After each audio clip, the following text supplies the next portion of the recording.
Physiology, जिसमें सबसे पहले हमारे पास गैस्ट्रिन आता है। गैस्ट्रिन जो है वो कौन से सेल रिलीज करते हैं? जी सेल्स, जो कि हमारे पास एंट्रम में प्रेजेंट होते हैं, स्टमक के या ड्यूरिनम में। ये क्या करते हैं? हर्जन की सिक्रीशन करवाते हैं, ग्रोथ गैस्ट्रिक म्यूकोसा कराते हैं, गैस्ट्रिक मोटालिटी को इंक्रीज़ करते हैं। जब भी हमारे पास फूड आता है, डिस्टेंशन होती है या अल्कलाइजेशन ज़्यादा होगी तो एसिड रिलीज़ होगा। अमाइनो एसिड आ गए, पेप्टाइड्स आ गए, वेगस स्टिमुलेशन हो गई वाया जीआरपी। जब भी पीएच हमारे पास डिक्रीज बाय पीएच, ठीक है। इनके क्रॉनिक पीपीआई जो यूज़ करेंगे उसमें ये एसिड का लेवल बढ़ जाएगा, क्योंकि जब भी क्रॉनिक पीपीआई यूज़ करेंगे तो हमारे पास ये गैस्ट्रिन का लेवल बढ़ जाएगा, क्योंकि इनहिबिट हो रहा है हमारे पास hydrogen. Increase in chronic atrophic gastritis में जो है हमारे पास गैस्ट्रिन लेवल बढ़ जाता है, क्योंकि हमारे पास इससे रिलीज नहीं होता। जोलेंजर एल्सर सिंड्रोम में गैस्ट्रिनोमा होता है, इसलिए गैस्ट्रिन बढ़ जाता है। सोमैटोस्टैटिन जो है वो सोमैटोस्टैटिन जो है डी से सेल्स रिलीज करते हैं, स्टैटिन डी। और ये पेनक्रियाटिक सेल्स आइलेट में होता है, जीआई की मुकोजा में होता है। इस सब चीज़ों की सिक्रेशंस को कम करता है, गैस्ट्रिक की, पेप्सिनोजन की, पेनक्रियाटिक है, स्मॉल इंटेस्टाइन की, गॉल ब्लैडर की कॉन्ट्रैक्शन को डिक्रीज करता है, इंसुलिन और ग्लूकागोन को डिक्रीज करता है।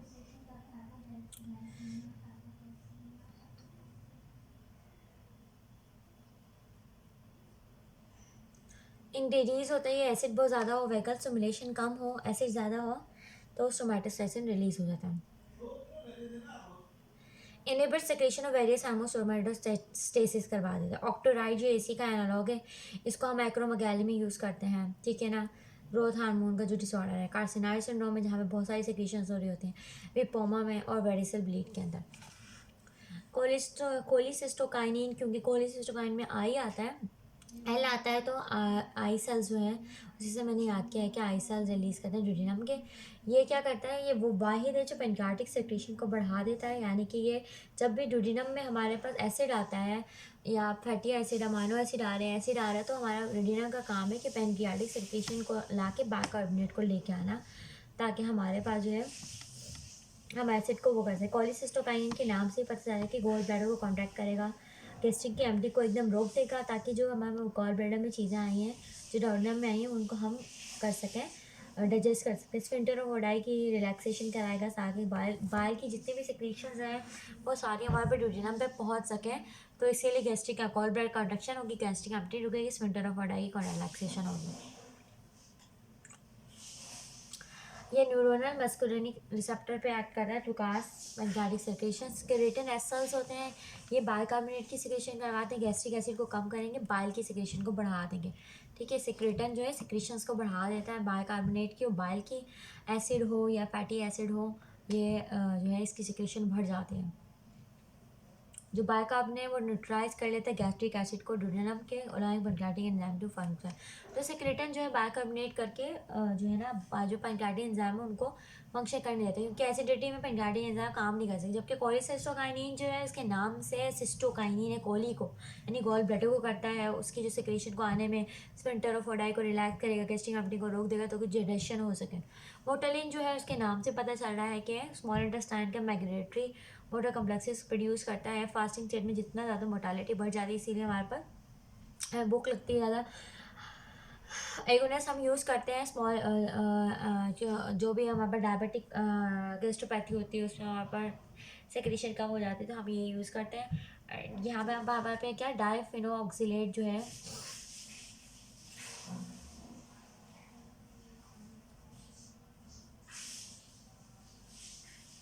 ये इसी का जो है ना वो है, एम सेल्स पे एक्ट करता है, ठीक है। मोटेलिन का है डायफिनोक्सिलेट। वीआईपी जो है हमारे पास वाइजो एक्टिव इंटेस्टाइनल पेरोसाइड है। ये जो गैंग्लियास होते हैं ना पैरासिम्पैथिक स्फिंक्टर्स में, गॉल ब्लैडर के स्मॉल इंटेस्टाइन में, उनको उन पे एक्ट करता है, ठीक है। तो इसमें हमारे पास क्या होता है, ये पैरासिम्पैथेटिक है, पैरासिम्पैथेटिक का काम होता है रिलैक्सेशन कराना, इंटेस्टाइन की मसल्स का, स्फिंक्टर का, वाटर की और इलेक्ट्रोलाइट की सिक्रीशन करवाता है, जो नॉर्मल हमारे मूवमेंट होती है वो करवाता है। इंक्रीज होता है बाय डिस्टेंशन, जब फूड आता है या वेगल स्टिमुलेशन होती है तो, और एडिजेनिक आउटपुट से डिक्रीज होता है, ताकि खाने का फ्लो हो सके और वाटर और इलेक्ट्रोलाइट की सिक्रीशन हो। वाइबोमा क्या है, non alpha non beta pancreatic tumour है जो वीपाईपी को बहुत ज़्यादा सिक्रीट करता है। अब बहुत ज़्यादा मोटालिटी बढ़ जाए, सिक्रीशन बढ़ जाए तो वाटरी डायरिया हो जाता है और सिक्रीशन बढ़ने से हाइपोकालीमिया हो जाता है। अब हमारे पास ये क्या होता है कि हमारे पास एक कोलेरेडिया हो जाता है। क्या होता है कि ये क्या करता है, जो बहुत ज़्यादा डायरिया सिक्रीशंस होती हैं पीएच को राइज कर देती हैं, ठीक है ना, ठीक है। और इसमें हमारे पास हिस्ट्री होती है कि टी कलर ऑर्डरलेस जो है कॉलेरा की जैसी सिक्रीशंस होती हैं, ठीक है। इसमें वाडा सिंड्रोम बहुत इंपॉर्टेंट है।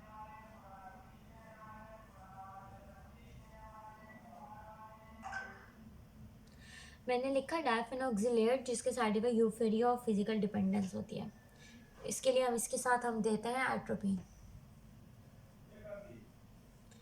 पेनक्रियाटिक बाइकार्बोनेट कोलाइड की सिक्रीशन कराता है। अच्छा, पेनक्रियाटिक जो सिक्रीशन होती है एडिनाइलेज साइक्लेज के जरिए होती है, इनके सीएमपी होता है और एनएसी और वाटर की सिक्रीशन होती है पेनक्रियास के अंदर।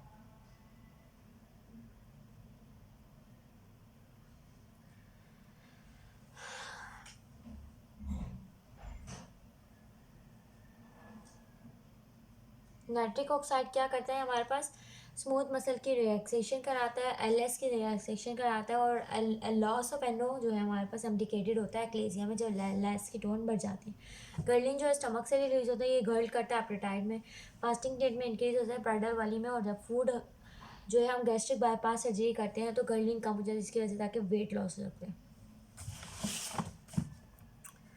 अच्छा, एक क्वेश्चन था कैलोरी के लिहाज से कि एक पेशेंट है, उसको हमने डाइट की है, उसको 3000 कैलोरी अब खानी है विद 30% जो है प्रोटीन। तो हमारे पास जो है 3000 कैलोरी का खानी है और हमें बता दें कितनी परसेंट जो है इसकी प्रोटीन है।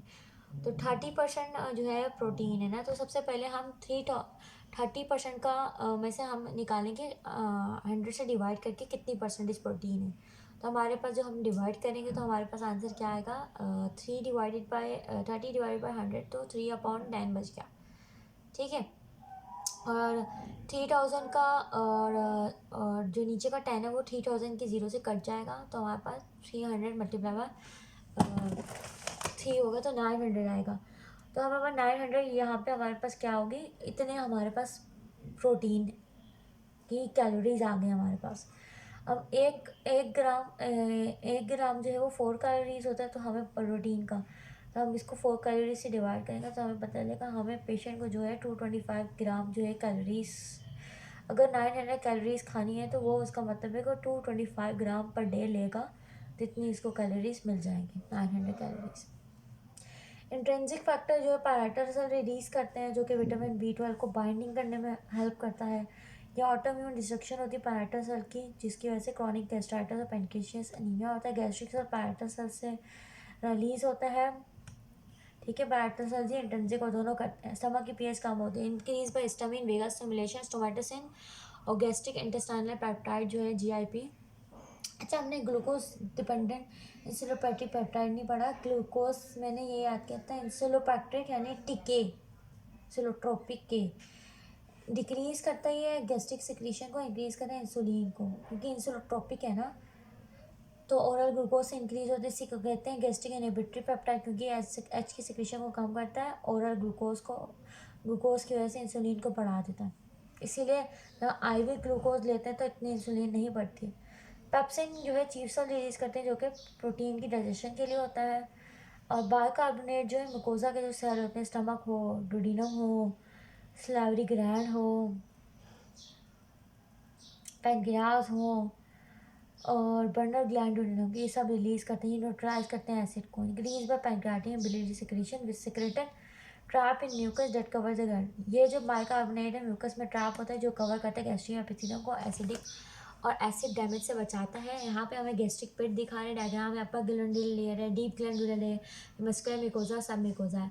तो हमें ये याद रखना है कि जो सर्फेस एपिथेलियम में म्यूकस सेल है, पराइटस सेल जो है वो पिंक कलर के, जब और चीफ सेल जो है वो बेजोफिलिक हैं जो अंदर की तरफ है, और इंटेरोकम्युनिकन सेल जो है इंटर जो है इनके अंदर इंटरस्पर्स है।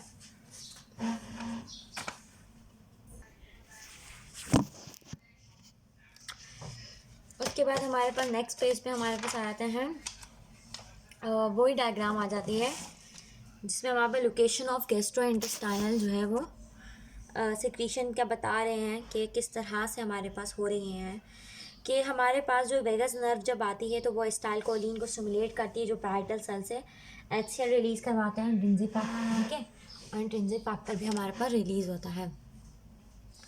और फिर ये जो है स्टाइलकोलिन डी सेल्स को इनिबिट करके रखता है ताकि स्टोमेटोसिन जो है इसको इनिबिट नहीं कर दे एसिड सिक्रीशन को। और पेप्सिनोजेन भी रिलीज़ होता है चीफ सेल से, और GRP से हमारे पास जो है G सेल से गैस्ट्रिन रिलीज़ होता है। अब जो GRP है ना, गैस्ट्रिन जो है ना, या तो वो डायरेक्टली करता है या इनडायरेक्टली इंटरकॉम्युनिकेशन सेल्स को स्टिमुलेट करके हिस्टामिन रिलीज़ करके पैराइटल सेल से कराता है। एट्रोपिन जो है स्टाइलकोलिन के फंक्शन को ब्लॉक करेगी, लेकिन फिर भी हमारे पास डायरेक्ट स्टिमुलेशन तो हो ही रही है गैस्ट्रिन से। सोमैटोसिन जो डी सेल्स हैं, ठीक है ना, फिर हमारे पास ड्यूडेनम में हो गया, ठीक है। अब ये क्या होता है, एक्यूट जो एस पायलोरी होता है उसमें हमारे पास गैस्ट्रिन ये डिस्ट्रॉय होता है एंट्रम, तो नॉन एट्रोफिक जो है वो गैस्ट्राइटिस हो जाती है, डिस्ट्रक्शन ऑफ स्टोमेटोसिन होती है, अनचेक गैस्ट्रिन बहुत ज़्यादा बढ़ जाता है। जब गैस्ट्रिन बहुत ज़्यादा बढ़ेगा, क्योंकि इनिबिशन तो हमने ब्लॉक कर दिया, तो ड्यूडेनल एसिड बहुत ज़्यादा एसिड जो स्टमक से आता है वो ड्यूडेनम में ज़्यादा ड्यूडेनल एसिड होता है।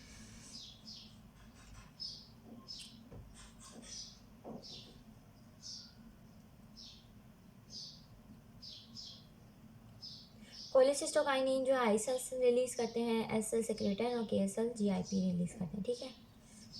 गैस्ट्रिक एसिड की सेक्रेशन जो है प्राइमरी किस तरीके से बढ़ती है कि इंटरकॉम्युनिकेशन सेल से करती है, तो मेनली जो हिस्टामिन रिलीज़ के ज़रिए से हमारे पास गैस्ट्रिक की सेक्रेशन होती है as compare to direct effect हमारी बॉडी के अंदर, ठीक है। एच पायोरी जो है between the body and antrum, ये हमारा बॉडी है और ये एटम है, उसके दरमियान में होता है, ट्रांजिशन जोन में होता है। जो हमारा सफेली को गैस्ट्रिक फेज होता है, ये बहुत दोनों स्टिमुलेट करता है गैस्ट्रिक सिक्रेशन को, जबकि इंटेस्टाइनल फेज है, जब इंटेस्टाइन में चीज़ें होती हैं वहाँ पे बायोकार्बोनेट की सिक्रेशन होनी होती है, एसिड कम हो जाता है।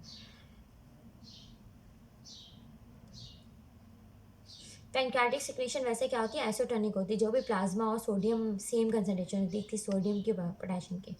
तो जब भी हमारे पास हाई क्लोराइड जब फ्लो कम होता है तो क्लोराइड जो है ना पैनक्रियाटिक सिक्रेशन में से ज़्यादा होता है, ठीक है। लो फ्लो हो रहा है तो एक्सचेंज नहीं हो रही है अभी, ठीक है। लेकिन जब हाई फ्लो हो रहा होता है तो बाइकार्बोनेट बाहर जाता है और क्लोराइड जो है अंदर आ जाता है, तो chloride is exchange for bicarbonate, तो हाई सेक्रेशन हो रही है, तो बाइकार्बोनेट ज़्यादा, क्योंकि हमें पता है पैनक्रियाटिस में बाइकार्बोनेट ज़्यादा होता है, लो कार्बोनेट होना चाहिए क्लोराइड, तो लो सेक्रेशन में क्लोराइड ज़्यादा होता है। अल्फा अमाइलेज स्टार्च की डाइजेशन कराता है, लैपेज फैट की कराता है, प्रोटीएजेस प्रोटीन की डाइजेशन कराता है।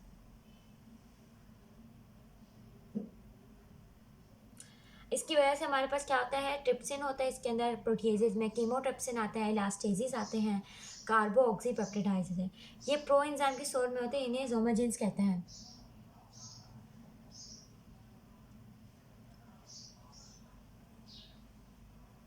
ट्रिप्सिनोजिन क्या है कि खुद एक्टिव एंजाइम होता है ट्रिप्सिन में, और ये फिर बाकी जितने भी हमारे ये जोमाजिन हैं इनको एक्टिवेट करता है, ठीक है। तो इसे कहते हैं पॉजिटिव फीडबैक लूप कराता है ये। Converted to trypsin by enterokinase या एंटेरोपेप्टाइड, ये बहुत इंपॉर्टेंट है कि ब्रश बॉर्डर एंजाइम जो ड्यूडेनल और जीजिनम में यहाँ पे जो है ना एंटेरोकाइनेज या एंटेरोपेप्टाइज होते हैं जो इसका एक्टिव करता है, फिर बाकी सारे एंजाइम को ये एक्टिवेट कर देता है। अगर हमारे पास ट्रिप्सिनोजिन की मोटेशन होगी तो अब नॉर्मली ट्रिप्सिन जो है वो हमारे पास जो है क्लेव नहीं होगा, हाँ।